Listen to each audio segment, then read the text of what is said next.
আজকে নতুন একটা রেসিপি বন্ধুরা তোমাদের জন্য নিয়ে এসেছি চিকেন বিরিয়ানি। চিকেন বিরিয়ানি করার জন্য বাসমতি রাইস নিয়ে নিয়েছি। রাইসটা আমি জলে ভিজিয়ে রাখবো 30 মিনিটের জন্য। বাসমতি রাইসটা অবশ্যই জলে ভিজিয়ে রাখতে হবে, মনে করে ভিজিয়ে দেবে। তো রাইসটাই জল দিয়ে নিই।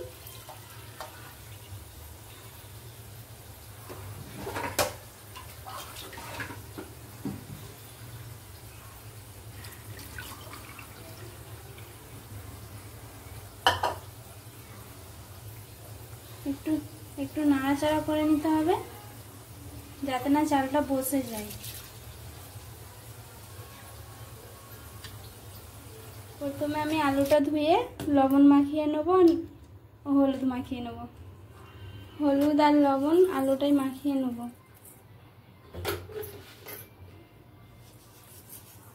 দেখো বন্ধুরা, আমার আলুটা ভালোভাবে মাখানো হয়ে গেছে। এরপর আমি বিরিয়ানির মশলাটা ভেজে নেব। আমি কড়াই বসিয়ে দিয়েছি, গ্যাসটা ধরিয়ে নেব বিরিয়ানির মশলাটা ভাজার জন্য। বিরিয়ানির মশলা এটা যে কোনো মুদিখানা দোকানেই পাবে।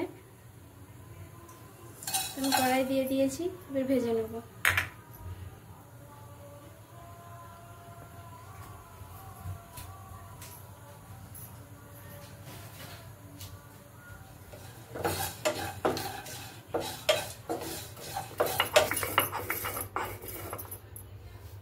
সিলেতে এইভাবে ভালো করে গুঁড়ো করে নিতে হবে।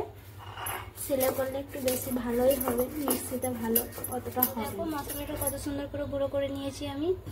এরপর আমি তুলে নেব।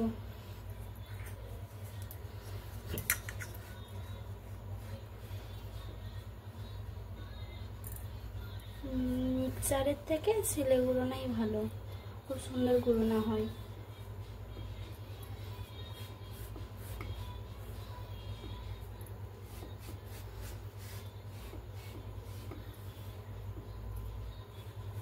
তো আমি কড়া বসিয়ে দিয়েছি। এরপর আমি তেল দিয়ে নেব। আমি পেঁয়াজের বেরেস্তা করে নেব। এরপর আমি কড়াতে তেলটা দিয়ে নেব। তেলটা পরিমাণ মতন দিতে হবে। তো তেল গরম হয়ে গেছে, এরপর আমি পেঁয়াজটা দিয়ে নেব।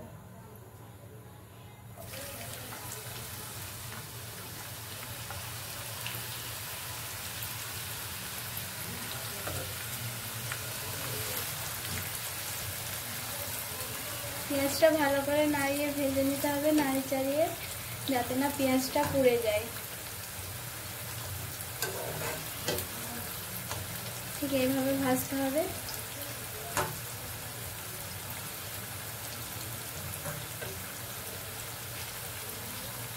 পেঁয়াজটা আমি ভাজতে দিয়ে দিয়েছি। ততক্ষণ মাংসটা মাখিয়ে নেব মশলা দিয়ে ভাজার জন্য। মাংসটা মাখানোর জন্য আমি একটা থালা নিয়ে নিয়েছি। তো মাংসটা আমি ঢেলে নেব।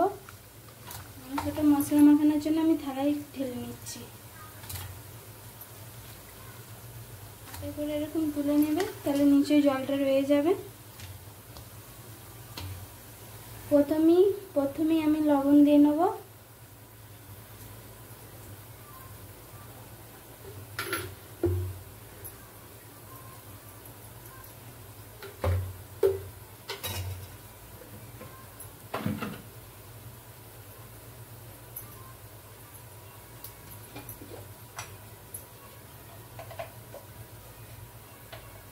এরপর আমি 1 চামচ হলুদ দিয়ে দেবো।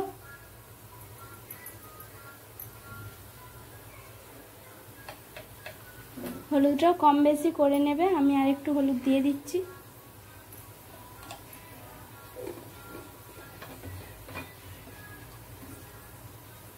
এরপর মাংসটা যাতে না ভেঙে যায় তার জন্য একটু কাগজির রস দিয়ে দেবো, লেবুর রস দিয়ে দেবো।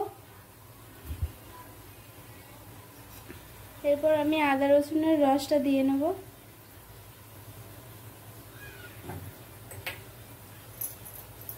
দিয়ে হাত দিয়ে ভালো করে পেস্ট করে নেব।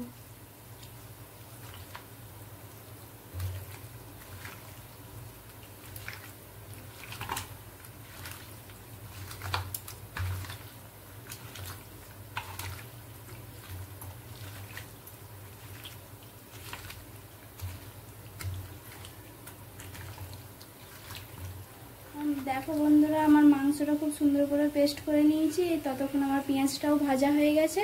এরপর পেঁয়াজটা আমি তুলে নেব। একটা শুকনো প্লেটের আঁচটা আমার তুলে, তো পেঁয়াজটা আমার ভাজা হয়ে গেছে।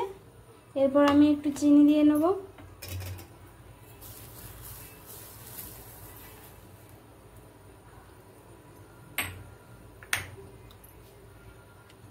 বেটে রাখা বিরিয়ানির মশলাটা আমি পেঁয়াজের উপরে দিয়ে দেবো, 1 চামচ নেব।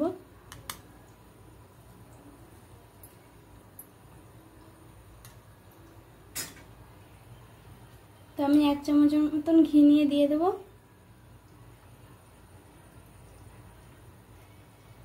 এরপর হাতে করে ভালো করে পেস্ট করে নিতে হবে।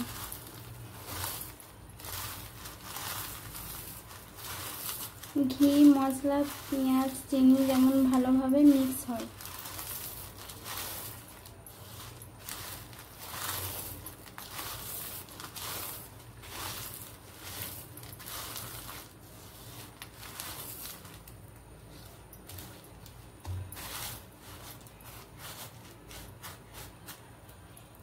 আমার পেস্ট করা হয়ে গেছে। এরপর এটা আমি রেখে দেবো। আলুটা ভেজে নেবো, তার জন্য কড়াই দিয়ে দিচ্ছি।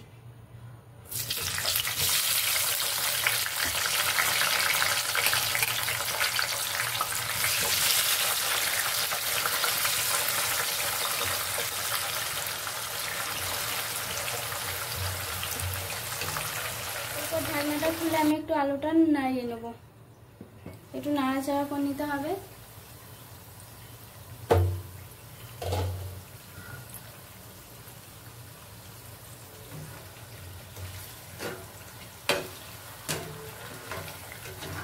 গ্যাসটা লো আছে, আলুগুলো ভাজতে হবে, নাহলে সেদ্ধ হবে না আলুগুলো।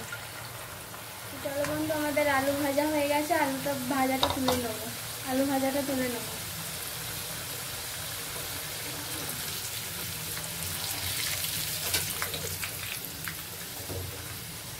তেলটা ভালো করে ঝরিয়ে নিতে হবে।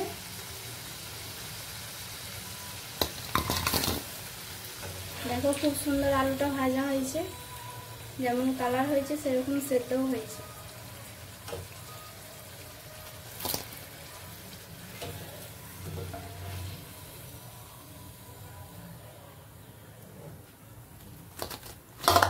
এরপর আমি মাংসটা ভেজে নেব।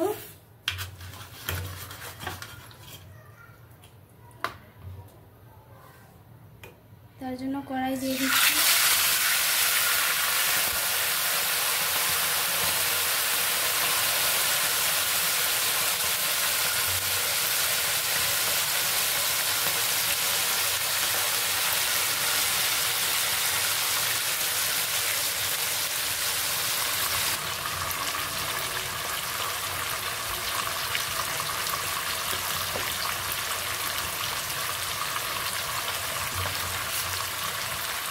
তো দেখো বন্ধুরা, মাংসটা ভাজা হচ্ছে আমাদের।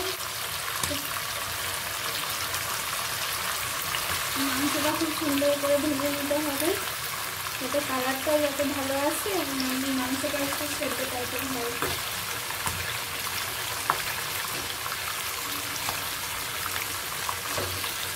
উল্টে পাল্টে ভেজে নিতে হবে। তো দেখো বন্ধুরা, খুব সুন্দর লাল করে মাংসটা ভাজা হয়েছে। এরপর প্রথমবারের মাংসটা ভাজা হয়েছে, দ্বিতীয়বারের মাংসটা দেবো, মাংসটা তুলে নেবো। বাকি মাংসটা দিয়ে দেবো, পুরো মাংসটাই দিয়ে দেবো।